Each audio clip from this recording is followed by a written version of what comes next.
My name is Audrey, and I came into this world as an afterthought, born to parents who were already in their late 60s and had a successful 42-year-old daughter they considered more than enough. "We never planned on having you," my mother Diana would often say during our video calls, not with malice but with a matter-of-fact tone that somehow made it worse. "If it wasn't for your grandparents." She'd trail off, leaving the implications hanging in the digital silence between us. The unspoken truth was clear: I existed because my maternal grandparents had convinced my reluctant parents to have another child. Victoria, my sister, was already deep into her real estate career when I arrived. She wasn't cruel, she simply acted as if I didn't exist in our spacious suburban home. While I played with my tablet in the corner of our shared living room, she'd be sprawled on the designer couch, making endless calls about property listings and market trends, completely oblivious to my presence. "Victoria, honey, don't forget your open house materials," Mom would say, carefully arranging her premium marketing folders. Meanwhile, I'd be sitting at the kitchen table, struggling with my math homework, but help rarely came. Instead, they developed a routine that defined my entire childhood. Every morning, they'd drop me off at my grandparents' modest but welcoming ranch house. "You wanted her," my father Kenneth would say to my grandfather, car keys dangling from his fingers as he checked his smartwatch, already running late for his consulting job. "She's all yours." My grandparents' house became my real home. They picked me up from school in their reliable old Volvo, helped me with my homework at their well-worn kitchen table, took me to the neighborhood park with its creaking swings, and made sure I was fed and cared for. Only late at night would my parents come to collect me, usually looking exhausted and slightly annoyed at having to make the trip. "Audrey," my grandmother would say, hugging me goodbye each night, her lavender perfume wrapping around me like a comfort blanket, "you're the best thing that ever happened to us." And in those moments, wrapped in her warm embrace, I could almost forget that I wasn't wanted elsewhere. This pattern continued day after day, year after year.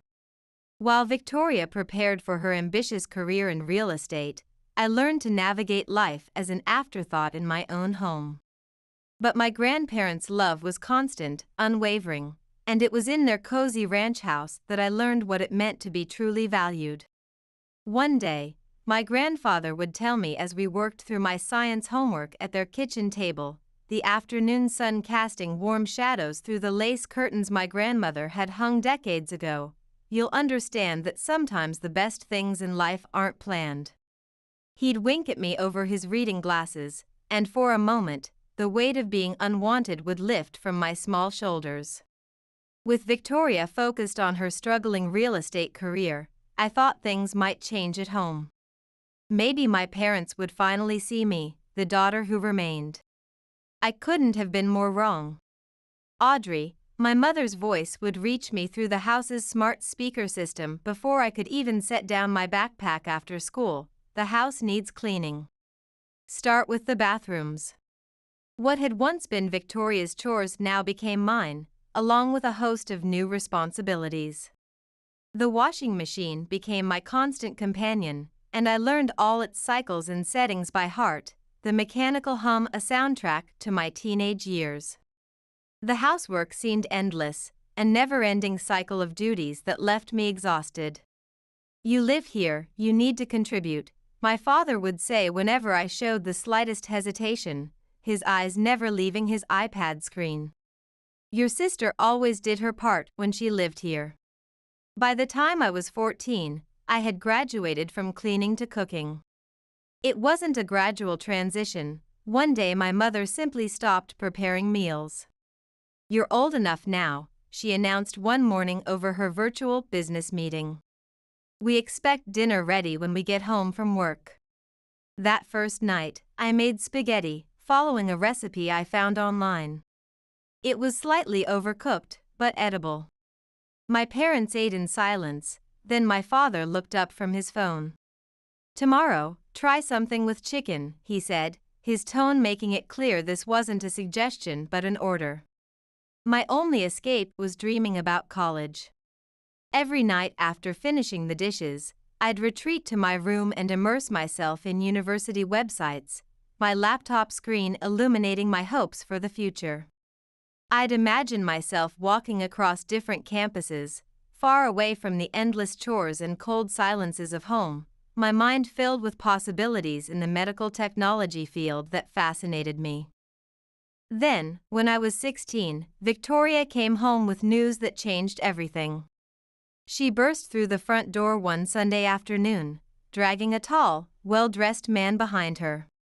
"Mom, Dad," she squealed, her designer heels clicking against the hardwood floors, "this is Nathan. We're engaged." You'd think someone had just announced they'd won the lottery. My parents literally jumped from their ergonomic office chairs, my mother crying tears of joy while clutching her iPad. My father was already pulling out his phone to call relatives. "We'll pay for everything," my mother declared, hugging Victoria. "Our first daughter's wedding has to be perfect." The wedding preparations consumed our house for months. Every conversation revolved around flowers, venues, and guest lists. Money seemed to flow like water: designer dresses, premium vendors, top-tier everything. My grandparents attended the wedding but seemed uncomfortable with the extravagance. I caught my grandmother frowning at the ice sculpture that probably cost more than a semester of college tuition. Grandfather just shook his head at the champagne fountain, but they kept their thoughts to themselves, though I could read the concern in their eyes. 2 years later, I sat at our dinner table, 3 college acceptance letters spread before me. After years of playing household manager while maintaining straight A's, I'd been accepted to all my top choices, including their prestigious biomedical engineering programs. My heart raced as I told my parents the good news, hope rising in my chest despite years of experience that should have taught me better. "That's nice," my mother said, not looking up from her social media feed, "but we can't pay for it. We spent all our savings on your sister's wedding, even took out a loan for it. There's nothing left for college."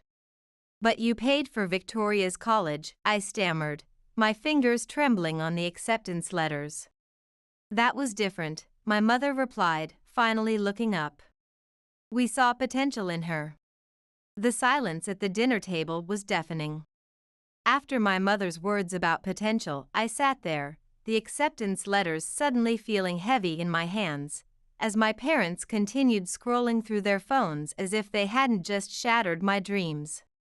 "You should get a job," my father said between checking his email notifications. "Save up some money, take out student loans. That's what responsible adults do." I left the table without being excused, something I'd never dared to do before. My hands were shaking as I grabbed my phone and called my grandmother. Within minutes, I was walking through their familiar front door, tears streaming down my face. The smell of my grandmother's lavender hand cream and my grandfather's old leather armchair wrapped around me like a comforting embrace. "Oh, sweetheart," my grandmother pulled me into a hug while I told them everything between sobs, my words tumbling out between gasps. My grandfather's face grew stern as he listened, but there was a glimmer in his eyes that I couldn't quite read. When I finished, they exchanged a knowing look, the kind I'd seen them share countless times over years of family dinners and holiday gatherings. "Audrey," my grandfather said, taking my hand in his weathered one, "we've been expecting something like this." "What do you mean?" I asked, wiping my eyes with the tissue my grandmother had pressed into my hand.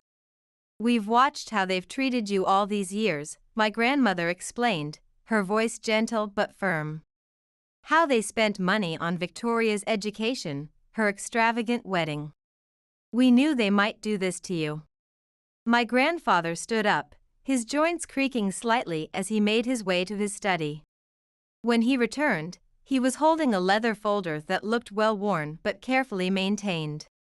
"We've been saving for your education since the day you were born," he said, opening the folder to reveal bank statements and investment documents. You can choose any of those 3 colleges. We've got you covered. Every penny. That night, I went home and packed my things. Not everything, just what I needed: my laptop, some clothes, my cherished medical technology textbooks, and the few photos I had of my grandparents and me. My parents were in the living room, both absorbed in their separate screens, when I told them I was moving in with my grandparents. "Whatever you think is best," my mother said, her eyes never leaving her tablet where she was reviewing Victoria's latest property listings. Was that relief I heard in her voice? The next few weeks were a blur of college preparations. I chose to study biomedical engineering with a focus on financial management, driven by a desire to understand both the human and business aspects of medical technology. Somehow, watching my parents' mismanagement of money while ignoring basic human connections had sparked an interest in doing things the right way. My grandparents helped me with every detail, from filling out financial aid forms to buying supplies for my dorm room. When I finally started classes that fall, it felt like stepping into a new world. The material was challenging but fascinating. Each lecture on medical devices and healthcare economics felt like a step away from my old life and toward something meaningful. My professors noticed my unique perspective, combining technical knowledge with financial insight, and soon I was staying after class to discuss healthcare innovation and market dynamics. For the first time in my life, someone besides my grandparents saw potential in me, real potential. My understanding of both medical technology and financial management seemed to open doors I never knew existed. My second year of college was in full swing when my grandmother called with some interesting news about Victoria.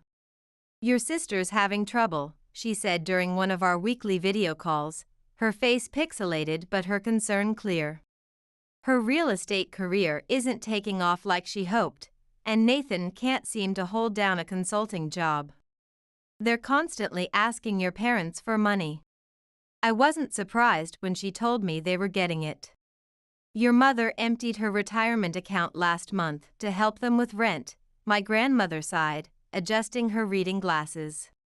"They just can't say no to her."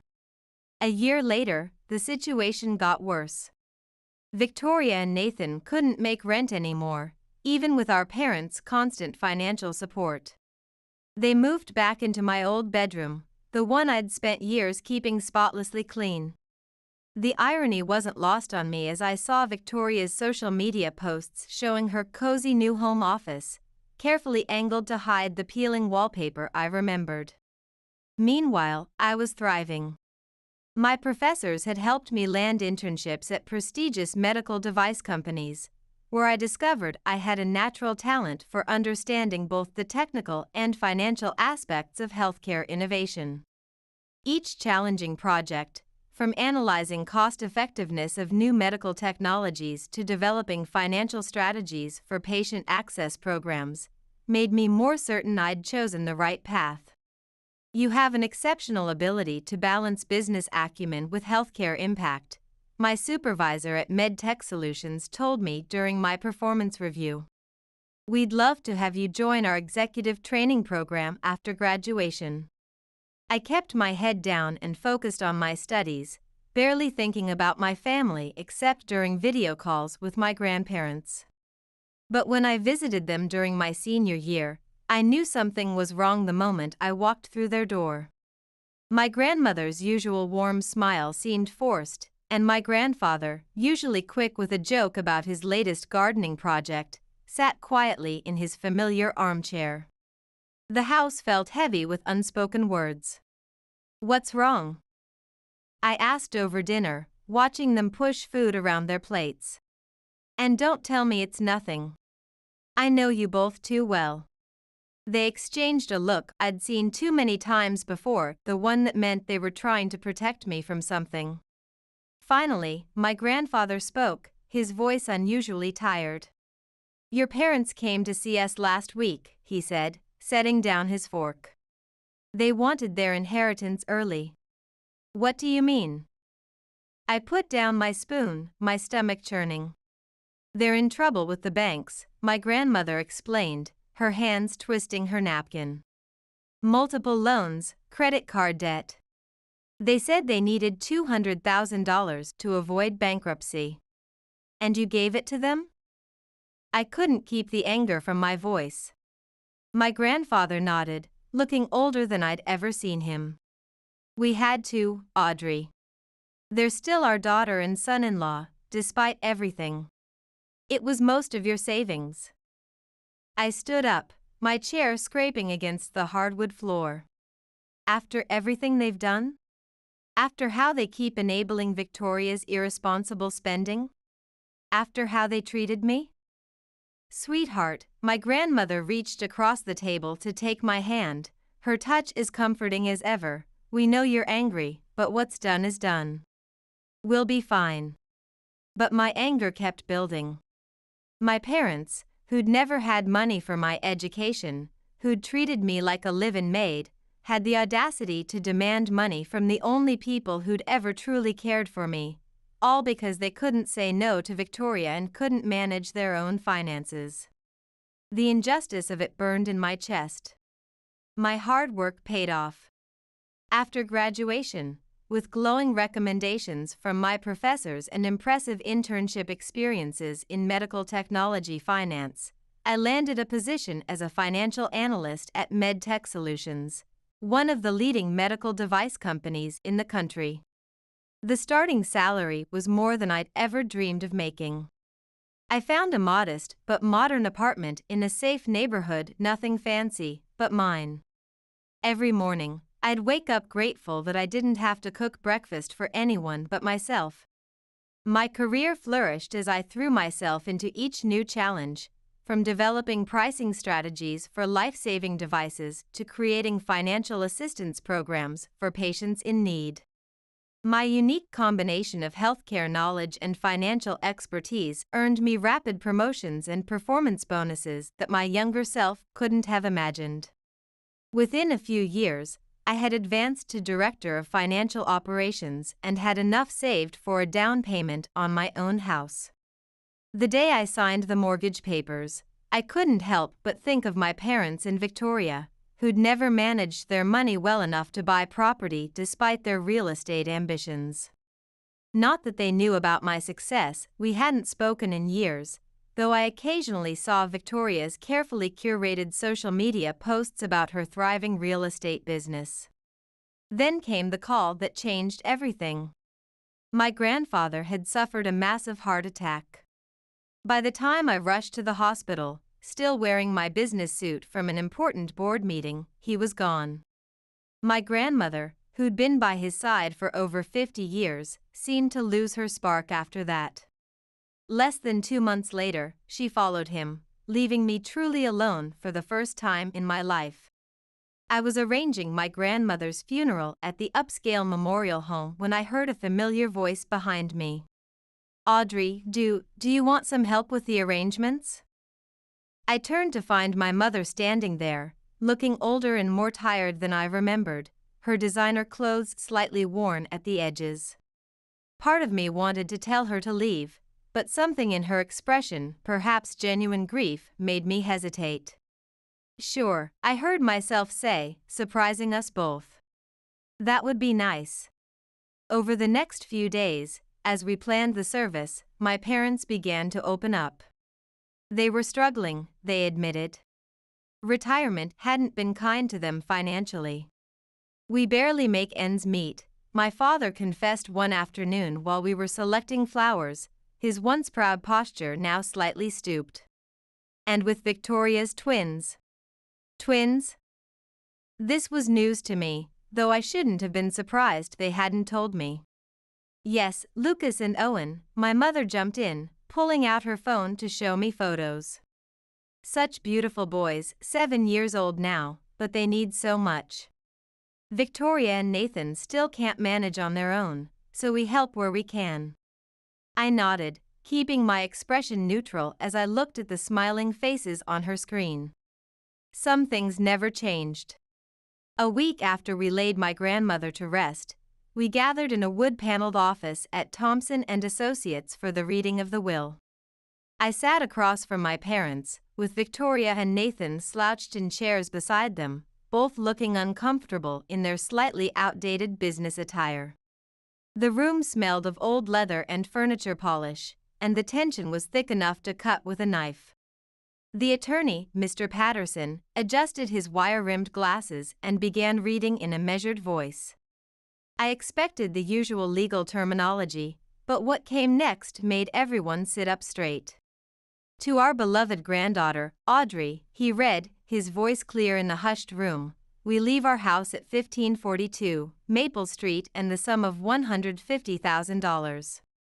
The silence that followed was deafening. Victoria's perfectly maintained facade cracked as her mouth fell open, and my mother gripped my father's arm so hard her manicured nails left marks on his sleeve.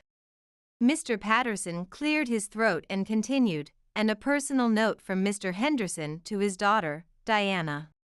He looked at my mother over his glasses. The note reads, Diana, remember that we gave you $200,000 when you needed it most.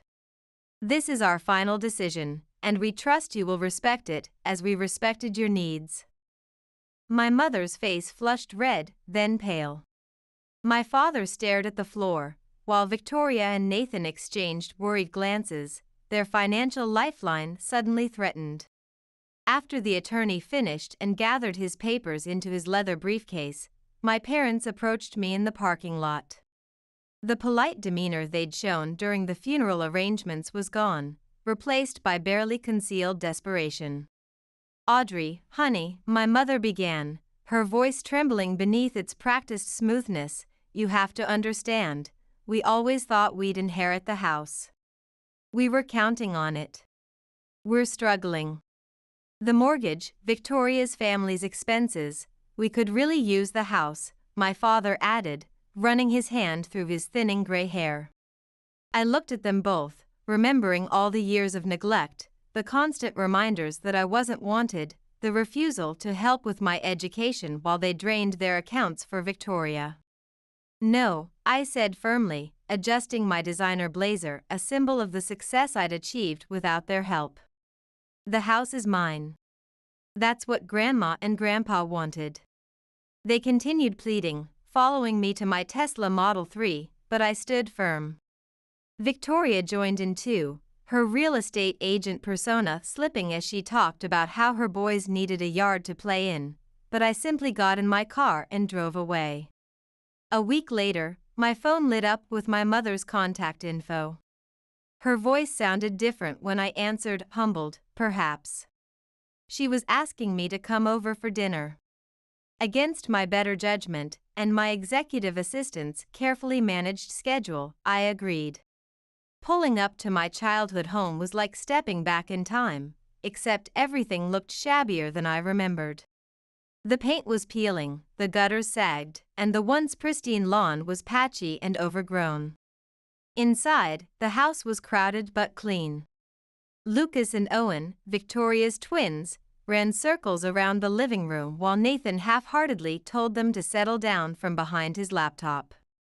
The boys were cute. They had Victoria's carefully maintained appearance and Nathan's unruly curly hair. Audrey, my mother smiled, pulling me into an awkward hug. We made your favorite, pot roast. That's not my favorite, I said automatically, my voice steady. That's Victoria's favorite. An uncomfortable silence followed, broken by my father clearing his throat. Well, why don't you tell us what your favorite food is? We'd love to know.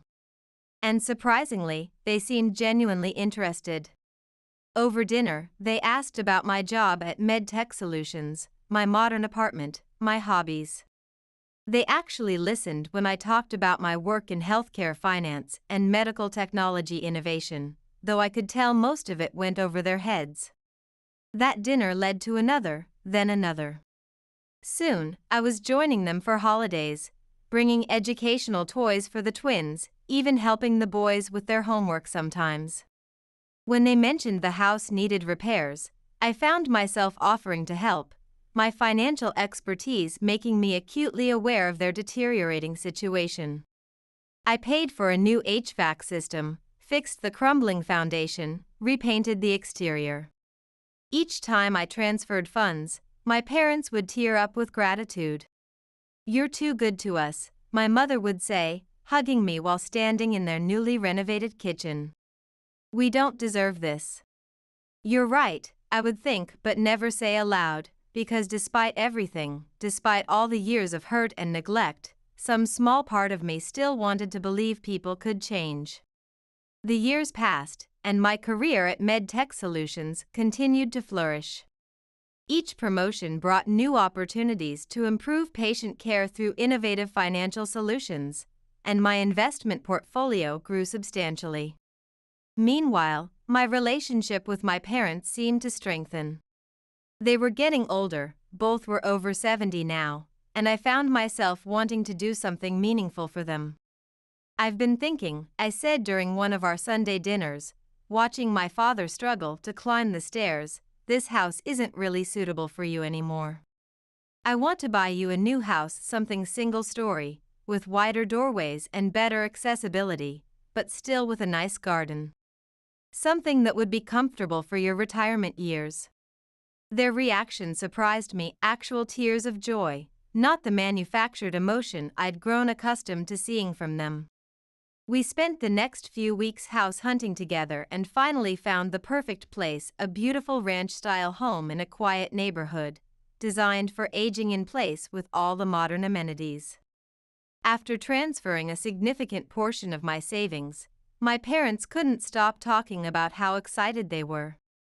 "We need to have a proper housewarming party," my father declared, his eyes bright with enthusiasm.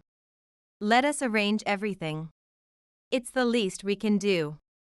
"That would be lovely," I agreed, planning to present them with the deed during the celebration. "Just let me know when." Weeks passed. Between managing major healthcare financing projects and developing new patient assistance programs, I was busy with work, but I kept expecting an invitation. When nothing came, I started asking about the date. "Oh, we're still planning," my mother would say during our video calls. "You know how these things take time. We want it to be perfect." "We'll let you know soon," my father would add, his face slightly pixelated on my screen. Something about their vague responses triggered a familiar feeling of unease. One evening, after another deflecting call from my mother, I found myself opening Instagram, where I wasn't connected with Victoria. I hadn't looked at her profile in years, having muted all family social media long ago. There it was, posted just hours ago with her signature real estate agent polish, "So excited for Mom and Dad's amazing housewarming party this Saturday. The house is absolutely gorgeous. Can't wait to celebrate with everyone. #new home, #family celebration, #luxury living." The post had dozens of comments from relatives and friends, all confirming their attendance. Her story showed decorations being set up, catering being arranged. This wasn't a last-minute gathering, this had been planned for weeks. My hand shaking slightly, I called my mother, years of executive presentations helping me keep my voice steady. "Hi, Mom," I maintained a casual tone. "Just checking in about the housewarming party. Have you set a date yet?" "Oh, honey, not yet," she replied smoothly, the lie flowing effortlessly. "Probably in a couple of weeks. We're still working out the details. We want everyone to be able to come." Everyone, except me, apparently. The irony of being excluded from a celebration of a house I had bought wasn't lost on me. That Saturday, I parked my Tesla a block away from the house I had purchased. Music and laughter drifted through the evening air. Through the large energy-efficient windows I'd specifically chosen for them, I could see dozens of people milling about, relatives I recognized, friends of my parents, Victoria's real estate network. The front door was unlocked, of course it was.